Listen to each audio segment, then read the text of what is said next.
Hello friends, चलिए question करते हैं। CA final advance financial management November 2020 5B एक क्वेश्चन है, इसको देखते हैं। ये क्वेश्चन हाल साल में सीएमए में क्वेश्चन पूछा हुआ है। सीए फाइनल और CMA question exactly same question पूछा हुआ है, और यहाँ पे मैंने आपको बताया था कि ये क्वेश्चन सीएमए में पूछा हुआ है। ठीक है, अब देखिएगा। Following are the details following are Following are the details of the mutual fund. These growth funds, balance funds, regular funds, market. Return उनकी दी हुई है। दिस इज अ रिटर्न दिया हुआ है। वेरिएंस दिया हुआ है। वेरिएंस का मतलब क्या होता है? स्टैंडर्ड डेविएशन का एक्स स्क्वायर। स्टैंडर्ड डेविएशन का एक्स स्क्वायर। ठीक है। Coefficient of determination. Coefficient of determination का मतलब सपोज कीजिए coefficient of correlation. Coefficient of correlation r x y का ये है। This is the coefficient of correlation. Correlation तो आपका कोफिशिएंट ऑफ डिटर्मिनेशन क्या हो जाएगा? Coefficient of determination. Coefficient of determination ये आर एक्स वाई का होल स्क्वायर हो जाएगा। तो दो चीजें यहां पे, अगर आपको स्टैंडर्ड डेविएशन निकालनी है, स्टैंडर्ड डेविएशन निकालनी है, तो हम ये जो वेरिएंस दिया हुआ है, वेरिएंस ऑफ एक्स, इसका रूट ले लेंगे। दैट इक्वल टू यहाँ पे 92.16 मान लीजिए, सपोज कीजिए ए है और बी है और यहाँ पे सी है और यहाँ पे डी मान लीजिए। तो ए बी सी और डी मैंने कर दिया, कोई प्रॉब्लम नहीं है, तो वेरिएंस निकल जाएगा। उसी तरह कोफिशिएंट ऑफ कोरिलेशन अगर निकालनी है, कोफिशिएंट ऑफ कोरिलेशन निकालनी है, coefficient of correlation, suppose you have to calculate coefficient of correlation, तो ये क्या हो जाएगा? हम एक्स स्क्वायर रूट जो निकला हुआ है आर एक्स वाई का एक्स स्क्वायर रूट निकाल दीजिए, आर एक्स वाई का एक्स स्क्वायर रूट। अब यहाँ पे हम रूट अंडर क्या लिखेंगे? 3025 सबका रूट अंडर लिख लेंगे। अब आपसे क्वेश्चन क्या बोला है कि 90 डेज वो the yield on 182 days treasury bill is 9%। 182 days treasury bill is 9% per annum. 9% per annum यहाँ पे दिया हुआ ट्रेजरी बिल रेट।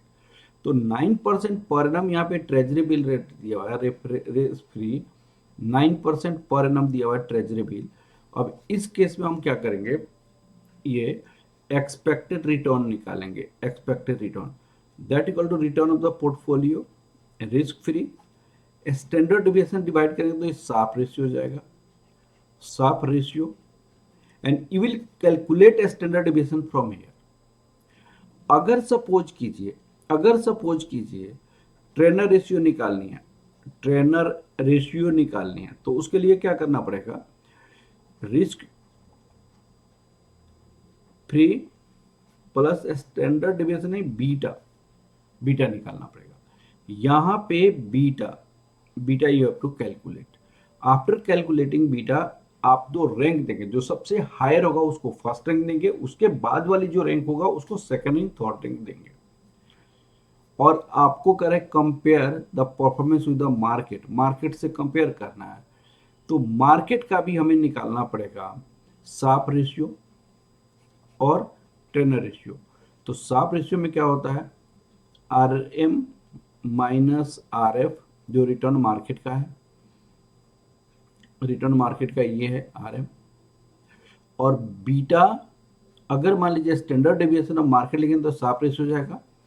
अगर यहाँ पे r m minus r f standard deviation beta of the market निकालेंगे तो बीटा ऑफ द मार्केट 1 होता है, तो वो ट्रेनर रेशियो हो जाएगा। तो उसके बेस पे मार्केट का भी कंपेयर कर सकते हैं। फिर आपको पूछा गया कि सबसे पहले बेस्ट परफॉर्मर कौन सा है, उसको कंपेयर करना है।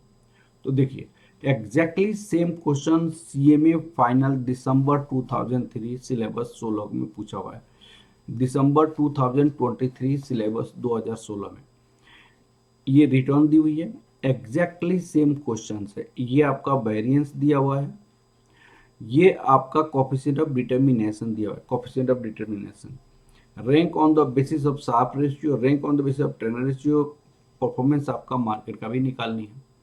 तो भाई जैसे मैंने कहा था कि स्टैंडर्ड डिविएशन निकालने के लिए रूट देना पड़ेगा, तो रूट करके मैंने निकाला यहाँ पे रूट, मुझे विश्वास है कि आप लोग को समझ आ गया होगा। यहाँ पे मैंने रूट दिया, standard deviation I have calculated. इसके बाद कोफिशिएंट ऑफ कोरिलेशन मैंने निकाला। ये कोफिशिएंट ऑफ कोरिलेशन क्या होता है, आर सिक्योरिटी एंड मार्केट, ये मैंने निकाल दिया। कोफिशिएंट ऑफ कोरिलेशन तो मार्केट, कोफिशिएंट ऑफ कोरिलेशन, ये कोफिशिएंट ऑफ कोरिलेशन यहाँ पे डी जो दिया हुआ है मार्केट के साथ दिया हुआ है, कोफिशिएंट ऑफ कोरिलेशन। इस फंड का मार्केट के साथ क्या कोरिलेशन है, इस फंड्स का मार्केट के साथ क्या कोरिलेशन, इस फंड्स का मार्केट के साथ क्या कोरिलेशन है, ठीक है। उसके बाद आपको निकालना पड़ेगा बीटा। तो what is the formula of beta, coefficient of correlation security and market, standard division of security, standard division of market, ये फॉर्मूला होता है। तो you can calculate standard division of market as well. तो यहाँ पे fund है, coefficient of correlation ये निकाली, ये निकाली, ये निकाली। स्टैंडर्ड डिवीजन ऑफ मार्केट मैंने यहाँ पे निकाला होगा, standard division of market, standard division of market क्या होगा, रूट अंडर क्या है 57.76 है, तो यहाँ पे 57.76 रख देंगे।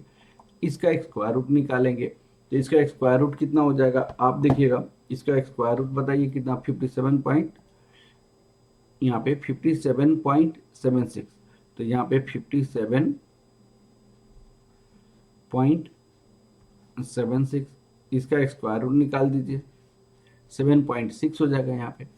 तो यहाँ पे आपके पास 7.6 स्क्वायर रूट हो जाएगा। तो ये आपको बीटा यहाँ पे यूज किया गया, 7.6, 7.6, 7.6। कोरस्पॉन्डिंग हमने सारे का निकाला ही हुआ है यहाँ पे, 9.6, 7.4, 6.4। शार्प रेशियो निकाला, शार्प रेशियो के बेसिस पे ये ऐसे सबसे हाईएस्ट वाले को फर्स्ट रैंक देंगे, तो सबसे लो नेगेटिव ये है, उसके बाद नो नेगेटिव ये है, उसके बाद दो नेगेटिव ये है, तो ये फर्स्ट रैंक हो जाएगा, ये सेकंड रैंक हो जाएगा, थर्ड रैंक हो जाएगा। हालांकि अंडर परफॉर्म है क्योंकि नेगेटिव में आ रहा है आपको। ट्रेनर रेशियो, इसका सबसे हाईएस्ट वाले को आपको सबसे लो नेगेटिव ये है, first rank, second rank, third rank. तो on the basis of Sharpe ratio, trend ratio, आप जब एग्जाम में बैठेंगे या इसकी सॉल्यूशन देखेंगे तो नेगेटिव में आने पर, नेगेटिव में यहाँ पे आप क्या कहेंगे भाई, अरे यार नेगेटिव में आ गया क्या करें। अरे नेगेटिव में आया तो परेशान होने की कोई ज़रूरत नहीं है, आप जो लिखना है वो लिखिए। फिर आपसे बोला कि मार्केट का भी निकालिए, तो मार्केट का भी आप निकाल सकते हैं यहाँ पे, Sharpe ratio market this is 0, trend ratio market this is 0, क्योंकि आपका रिटर्न मार्केट का रिटर्न भी आपको कितनी है, 9% है, और रिस्क फ्री भी आपका रिटर्न 9% है, तो ऑफकोर्स 0 हो जाएगा। अब 0 होने के बावजूद भी इसको हम कहेंगे बेटर परफॉर्मेंस, क्योंकि बाकी जो ग्रोथ फंड है और बैलेंस फंड है और रेगुलर फंड है, सबका आपका नेगेटिव में आपका परफॉर्मेंस आ रहा है। तो 0 होने के बावजूद भी मार्केट का परफॉर्मेंस बेटर है इस नेगेटिव के परफॉर्मेंस से, ठीक है। अब देखिए आप यहाँ पे ये इंस्टीट्यूट का दिया हुआ है। अब इंस्टीट्यूट में इसकी सॉल्यूशन भी आपको यहाँ पे प्रोवाइड मैं कराया हुआ है, देखिएगा इन्होंने एवरेज रिटर्न लिखा सबका, मार्केट का वेरिएंस दिया हुआ है, तो स्टैंडर्ड डिवीजन स्क्वायर रूट करके निकाल दिया मैंने स्क्वायर रूट।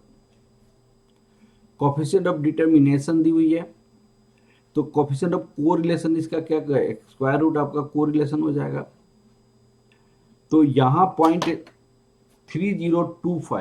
0.3025 का अगर मान लीजिए 0.3025 का हमें सपोज कीजिए 0.3025 का हमें उन कोएफिशिएंट ऑफ कोर निकालना है, तो 0.3025 इसका स्क्वायर रूट निकालनी है, तो 0.55 होगा जो कि यहाँ पे लिखा गया। अब यहाँ पे 0.6561 का स्क्वायर रूट निकालनी है, तो 0.6561 स्क्वायर रूट निकाल दीजिए, 0.81 निकल गई है। अब ये सारे निकालने के बाद बीटा की वैल्यू निकालनी है, तो बीटा की वैल्यू का क्या फॉर्मूला होता है, beta equal to coefficient of correlation security and market, standard division of security, standard market. ये फॉर्मूला हमने यूज किया, यहाँ पे बीटा निकाल लिया, साप रेशियो निकाला, नेगेटिव आ गया, नेगेटिव आ गया, नेगेटिव आ गया, टर्नर रेशियो निकाला, नेगेटिव आ गया, नेगेटिव आ गया, नेगेटिव आ गया, भाई मार्केट का 0 आ गया। The performance of the future fund poor since all the values negative as compare to the market, market में 0 है फिर भी बेटर है, ठीक है।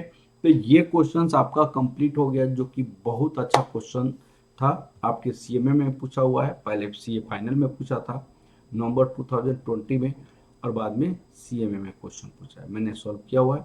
चलिए okay, thank you class, next class में मैं दूसरा क्वेश्चन करूँ। Okay, thank you class, thank you.